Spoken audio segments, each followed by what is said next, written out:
The court will call the case of the state of Michigan versus Sharkeisha Roberts, case number 15S00120. What's for the people? Good morning, Your Honor. Assistant Public Defender Davi Lieba on behalf of Ms. Roberts. Ms. Roberts, could you unmute and state your name, ma'am? Sharkeisha Robert. And could you start your video, ma'am?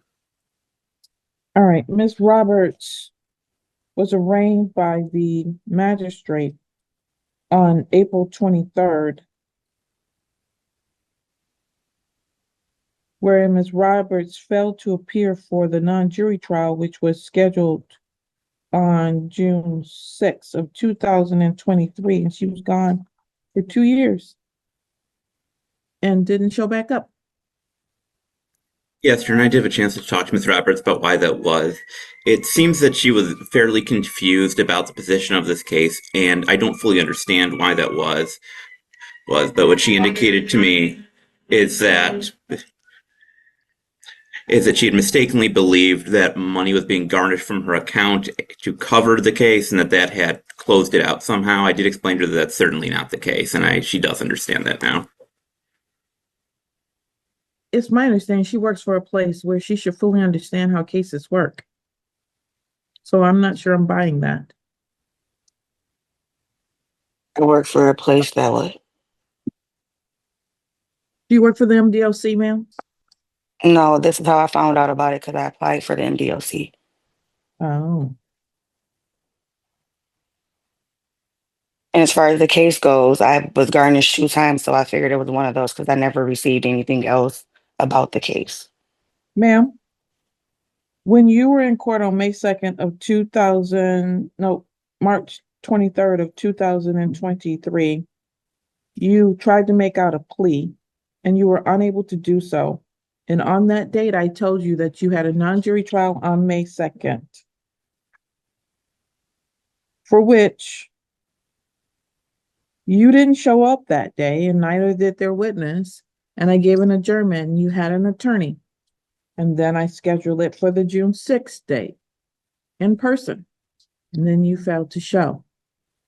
And if you're telling me, I don't remember that. Ma'am, stop talking over me. If you're telling me that you don't know and can't follow the instructions to come back to court, then you'll have to stay in jail till we can get this case resolved. Do you understand? Mm-hmm. Is that a yes? Yes. I'm not quite sure why the magistrate reinstated a PR bond in the first place when she was missing for 2 years. And now her attitude is she didn't understand that she was supposed to finish a whole case.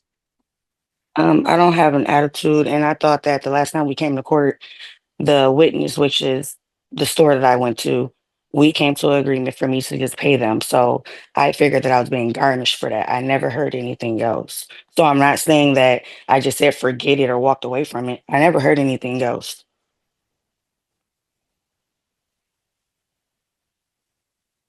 We've been trying to resolve this case since 2015. She has had 1, 2, 3, 4, 5 bench warrants.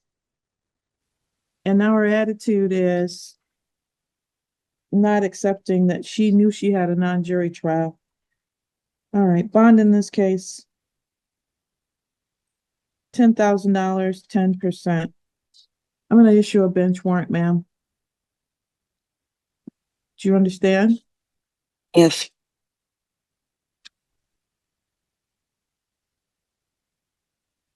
That's where we are. Ms. Roberts, are you going to be able to post that bond? And that will be how much? You can talk to your client in the breakout room. Yes, Your Honor. Thank you.